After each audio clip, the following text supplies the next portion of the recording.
Yo soy Raúl Saldívar y este es su programa El Mundo en Perspectiva. En esta ocasión tengo cómo funciona una red apostólica. En este momento, podemos decir, en América Latina existen muchísimas redes apostólicas y para desarrollar este tema tengo al apóstol Alberto Guerrero de la ciudad de Chicago, quien nos va a estar explicando acerca de este fenómeno tan interesante que ha surgido en los últimos años, no solamente en los Estados Unidos, pero en toda Latinoamérica. No se vaya y quédese con nosotros.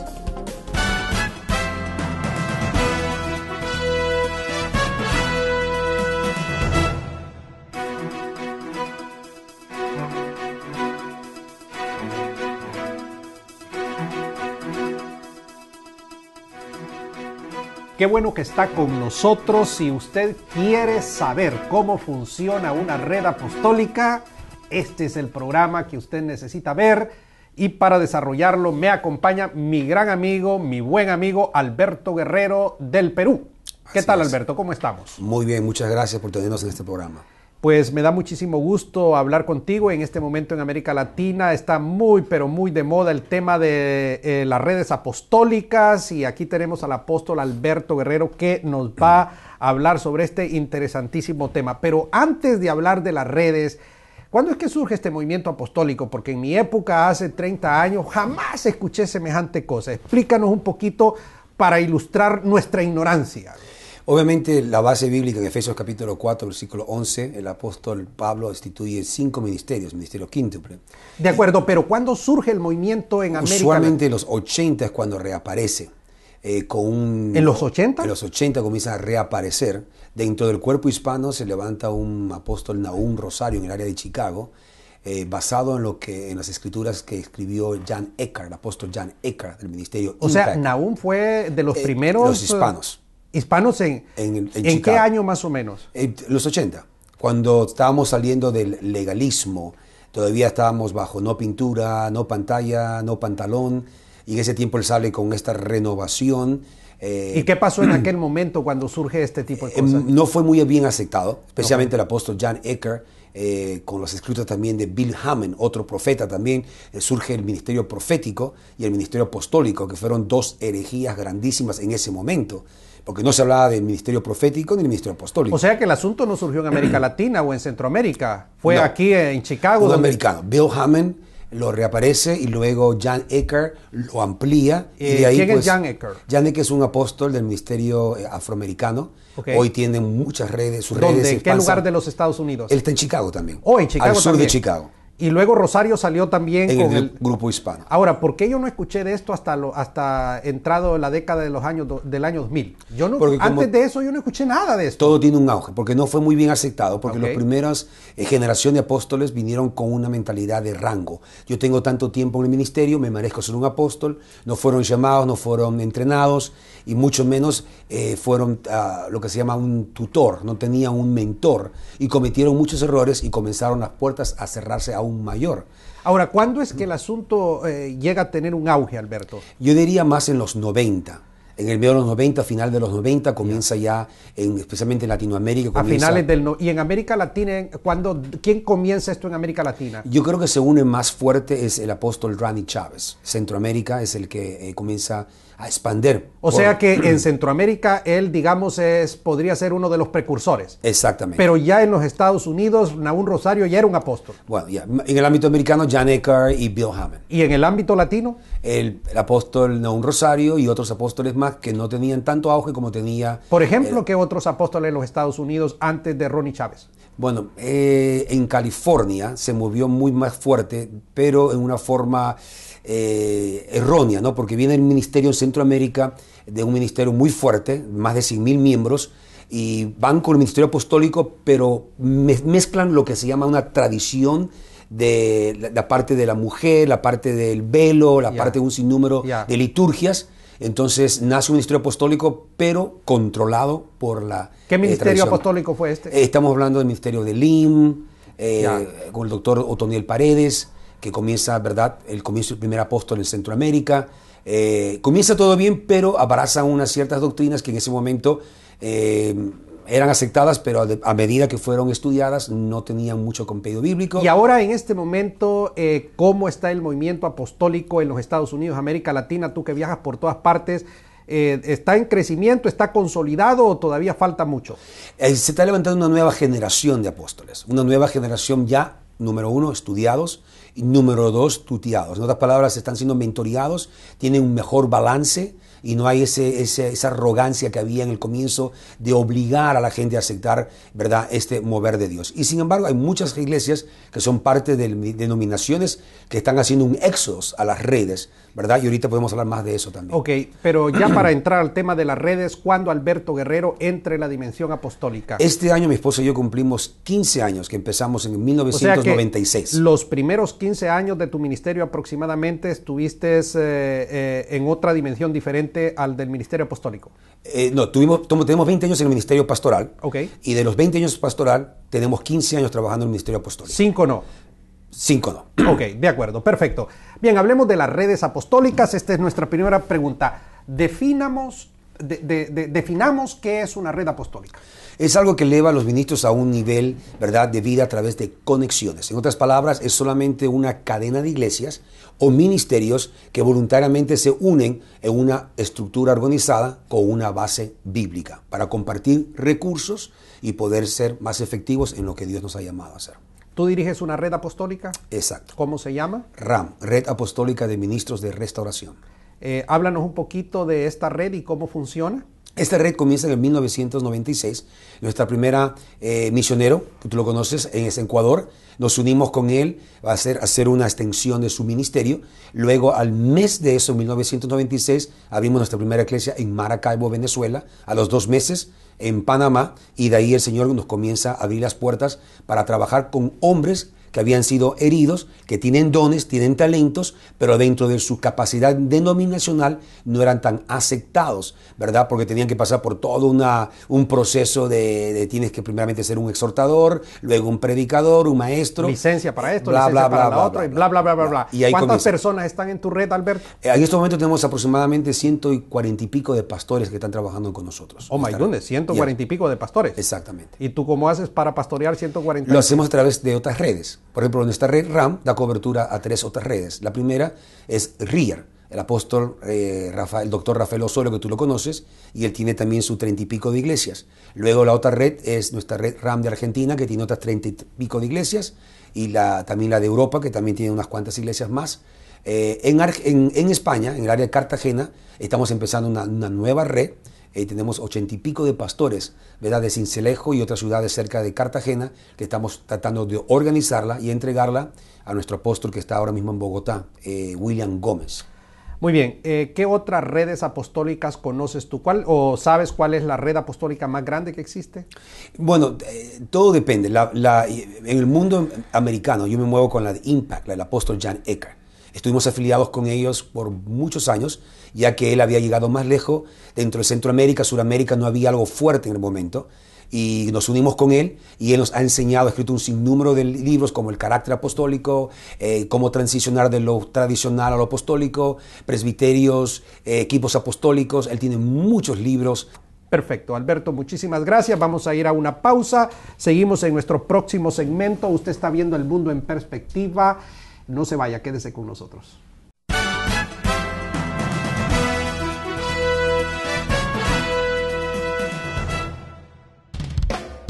¿Quieres ser líder? Universidad para Líderes te ofrece el programa de liderazgo avanzado, interactivo, fácil, económico, vía Internet. Regístrate hoy en www.universidadparalíderes.com.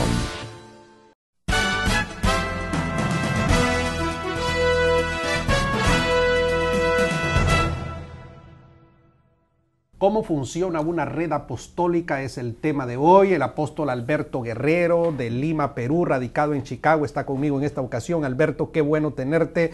Realmente nos has ilustrado. Hay mucha gente que no sabe nada de esto, pero después de lo que tú nos has dicho, realmente es impresionante conocer esto. Pregunta, ¿cómo se organiza una red apostólica?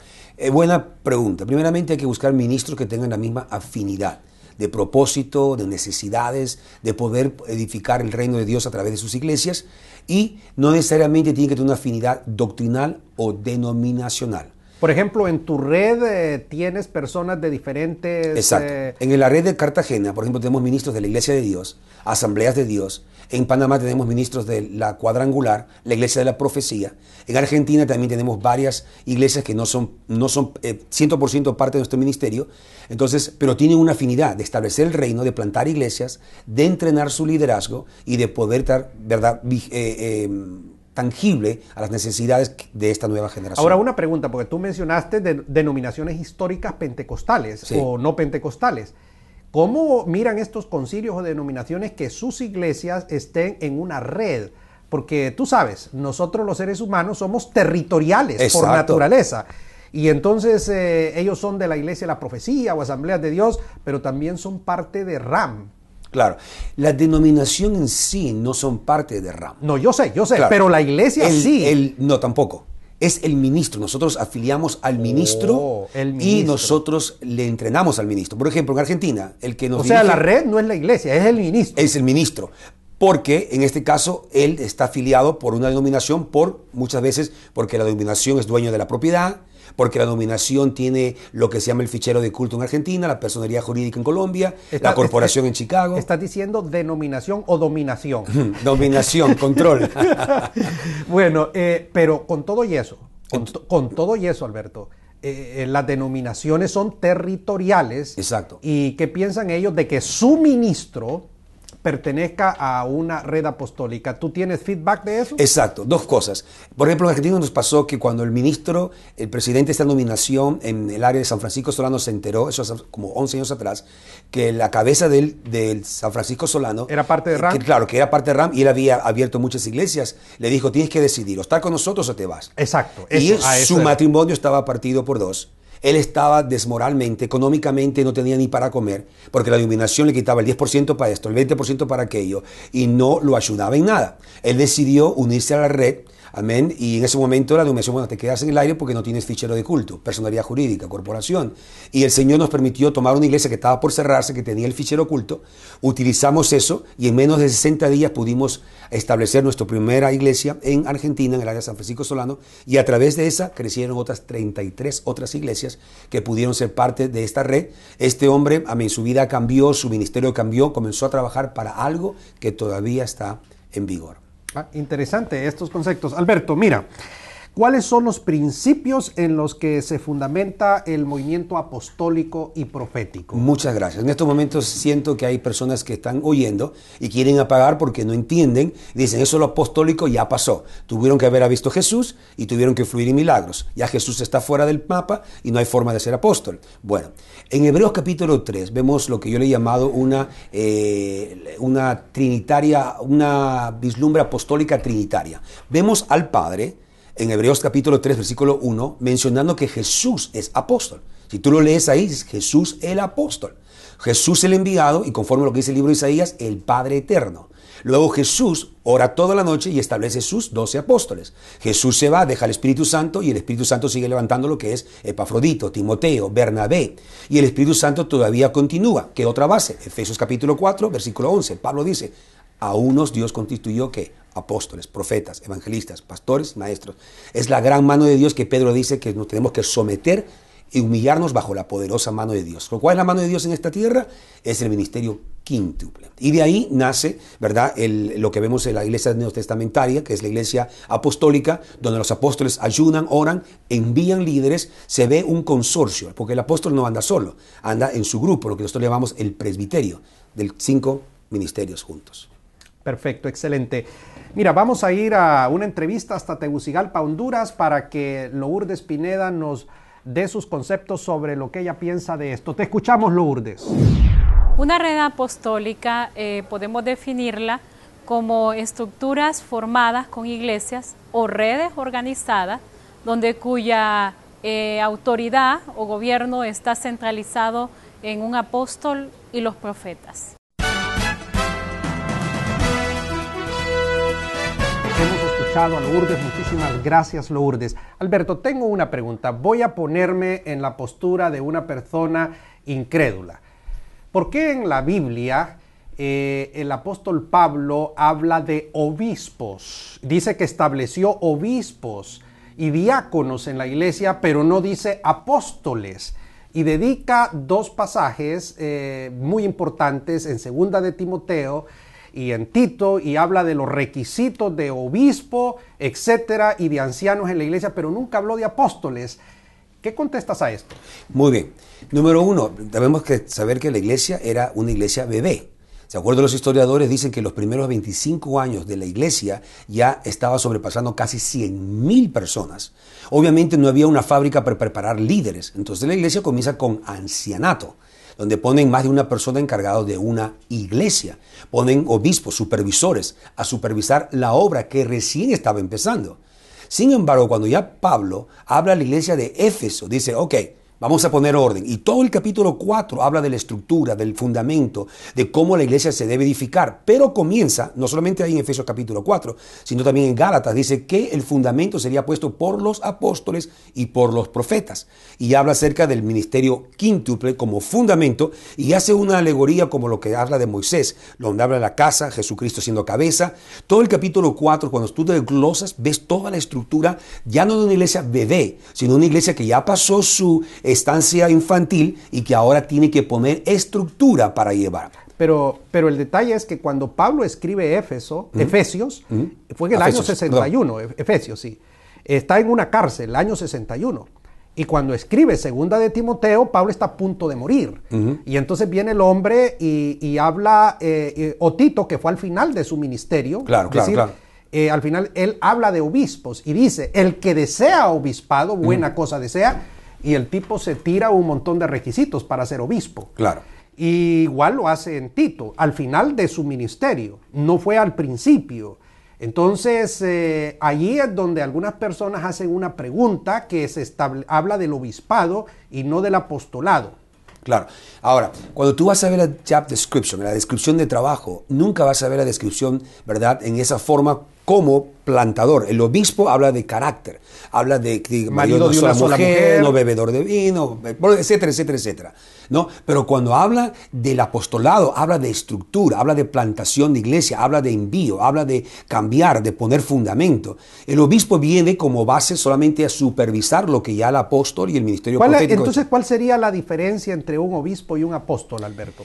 Yo creo que es algo denominacional. Si lo vamos a ver de un ángulo bíblico, el obispo... Bíblico, hablemos lo bíblico. Bíblico es una persona que tiene muchos años del ministerio. Una persona que ha habido de carácter, marido de una sola mujer, que es un carácter intachable, que lo podemos utilizar para poder supervisar las iglesias, para poder ayudar a pastores jóvenes, para poder enseñar doctrina, educarlos en el temor de Dios, etcétera, etcétera. En otras palabras, más trabajo administrativo.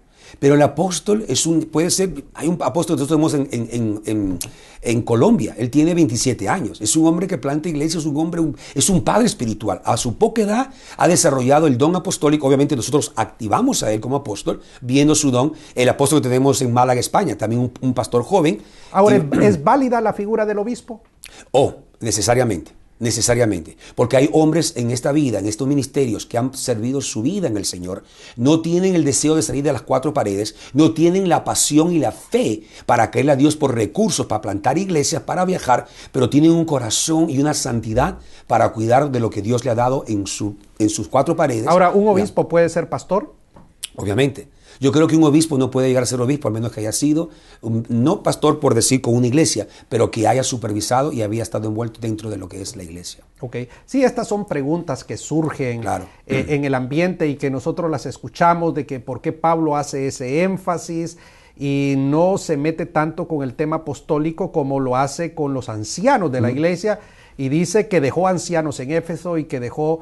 y habla de este tipo de figuras y no tanto del apostolado, aunque él sí se presenta a sí mismo como apóstol de Jesucristo. Exactamente. Ahora, si Pablo no le hubiera dicho tanto importancia a lo que le dijo sobre el ministerio apostólico, no hablaría de falsos apóstoles. Quiere decir que ya la iglesia comenzó a regir. El libro de Apocalipsis también habla de falsos apóstoles. Quiere decir que ya el ministerio apostólico estaba funcionando. Nunca habla de herejía, habla de corregir. Quiere decir que no lo remuevan, sino corrigen. Como la profecía. Pablo dice, no prohibáis la profecía, corrígelo. Todo tiene que tener un orden. Vamos a una pausa. Usted está viendo El Mundo en Perspectiva. No se vaya, quédese con nosotros.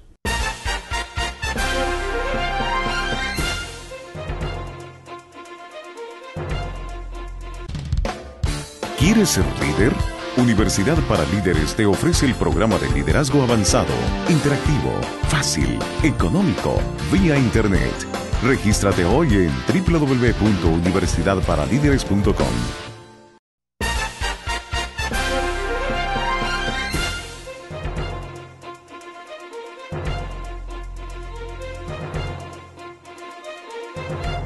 Qué bueno que está con nosotros. Estamos desarrollando el tema cómo funciona una red apostólica. Alberto Guerrero de Perú está en esta ocasión conmigo. Alberto, ¿cómo funciona en lo interno una red apostólica? ¿Cómo funciona RAM internamente? Bueno, primeramente vamos a buscar ministros que tengamos la misma afinidad de visión. ¿Quién y de busca a propósito. quién?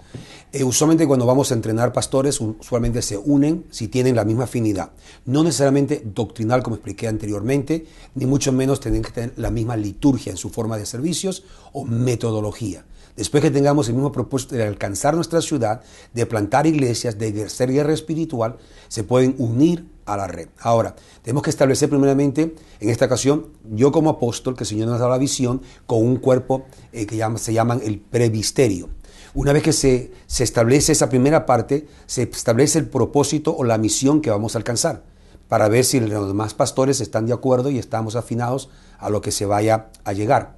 Lo tercero es crear una atmósfera familiar, donde la amistad es lateral, Pastor Raúl. No es algo, ¿verdad?, que hay un jefe y los demás son súbditos. Esa es una crítica que se hace en los pasillos al movimiento apostólico. Claro. Que habla de estatus. Exacto. Y esto yo voy a decírtelo. Claro. Yo sí he observado en algunos casos donde el apóstol está en un rango superior al del pastor. Exacto. El pastor es inferior, el apóstol es superior. ¿Qué tienes que decir a eso? Corintios habla, primero dice Pablo, la palabra es protón. El apóstol va primero, en forma de autoridad espiritual, pero no de control y manipulación. Eso fue una de las cosas que cerró la puerta en Latinoamérica, donde el apóstol quería dominar, controlar, manipular. Pero la Biblia nos enseña un ministerio apostólico o red apostólica donde el apóstol es un padre. Un padre nunca desea lo peor para sus hijos. Ejerce autoridad, no vayas, no tomes el carro, no bebas, acuéstate, báñate, lávate los dientes. ¿Por qué lo hace? Por el mejor de sus hijos. Pero nunca lo impone, nunca lo controla, nunca lo manipula. Entonces, dentro de la paternidad apostólica tiene que surgir lo que se llama un presbiterio, el ministerio quíntuple, rodeado de un presbiterio donde trabajamos juntos en forma lateral y poder alcanzar las reuniones de entrenamiento y motivación para los pastores que llegan a buscar. ¿Y qué pasa con los apóstoles entonces que sí ellos se ponen en un rango de superioridad? Eventualmente se van a dar cuenta por el éxodo de las personas que no son bobas y eventualmente se van a sentir como una denominación otra vez tienen el control, no tienen libertad de visión. O sea, tú no controlas a los 144 pastores bajo. No, le damos dirección, le damos guianza, los motivamos, somos un padre, nada más y nada menos. Somos un padre, le damos guianza, dirección y si los pastores de estas denominaciones tienen problemas y muchas veces se salen de su denominación, ¿verdad?, y se unen completamente a la red, entonces nosotros somos responsables de pastorear las iglesias, ayudar a pastorear la iglesia. Okay. Como por ejemplo, darle estructura, diferentes niveles para que su iglesia pueda crecer.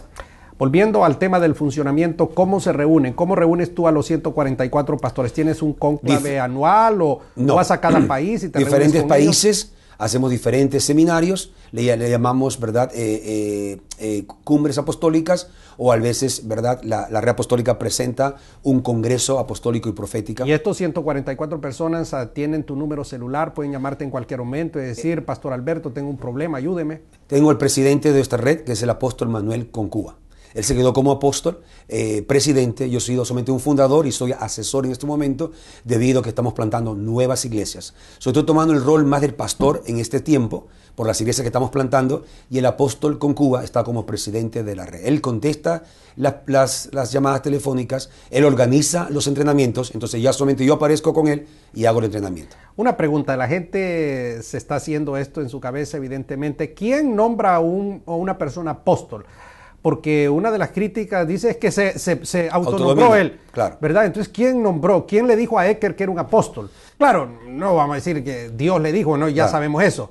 Pero, ¿quién le dice a una persona que es apóstol? Tiene que ser confirmado por otro apóstol. en mi caso personal, cuando Dios comienza a darme las características de lo que me estaba haciendo llamado, perdón, yo llamé a mi pastor, el cual hasta ahora tengo 33 años de relación como mi pastor. Le dije, pastor, Dios me está llamando a un ministerio apostólico. Él no entendió ni papa lo que le hablaba. Él vino, me hizo la ordenación y me ordenó como misionero. Cuando le expliqué lo que iba a hacer y lo que estaba haciendo, me ordenó como misionero. Yo respeté, seguí trabajando como él, como misionero, siendo apóstol. Años después, me uno con el apóstol Jan Eckhart. Él reconoce mis dones, lo confirma y me ordena delante de 3,000 personas en un congreso que tuvimos aquí en la ciudad de Chicago. Y cuando él lo hace, el ministerio apostólico como que se duplica en números de iglesias plantadas y iglesias afiliadas. Para terminar, Alberto, una palabra a la Iglesia de Iberoamérica en relación con el tema apostólico. No tienes que aceptar la idea, pero tampoco yo te aconsejo a no criticarla, ¿verdad? Como el apóstol Pablo dice que el que quiera comer carne no critica al que no come, y el que no come carne, que no critica al que come carne. En otras palabras, sé feliz con lo que Dios ha puesto, pero nunca limites a lo que Dios está haciendo en estos momentos alrededor del mundo entero. Muchísimas gracias. Usted ha visto el mundo en perspectiva, ha quedado suficientemente claro. El apóstol Alberto Guerrero nos ha explicado qué es una red apostólica, cómo funciona, ha clarificado una serie de conceptos y ha dejado suficientemente establecido. Este es un ministerio que encontramos en la palabra de Dios, tiene sus objetivos bien claros. Dios ha levantado este movimiento en América Latina con propósitos maravillosos en los últimos años. Y si usted tiene alguna pregunta, no dude en comunicarse a la página web del apóstol Guerrero, restaurate.net. El evangelista Raúl Saldívar inició su ministerio en Honduras en el año de 1981, predicando en cada provincia de su país. En el año 1997 trasladó su centro de operaciones a los Estados Unidos, específicamente a la ciudad de Chicago, donde estableció su sede principal. Existimos con el propósito de movilizar individuos a la evangelización del mundo no convertido y para desarrollar ministerios de educación, edificación y ayuda social en beneficio de la Iglesia. En 30 años de evangelización, Raúl Saldívar ha predicado en 32 países, en más de 100 ciudades de 4 continentes, cerca de 300,000 personas en estadios, lugares públicos y en los púlpitos más reconocidos. En el transcurso de estos años, han sido miles las personas que han hecho su confesión de fe. En nuestros eventos, usualmente se dictan conferencias para pastores y líderes, se tienen desayunos para hombres de negocios y empresarios, o se dictan conferencias en las universidades u otros centros de educación. Si usted quiere conocer la trayectoria completa del evangelista Raúl Saldívar, le invitamos a que visite nuestra página web, raulsaldívar.com.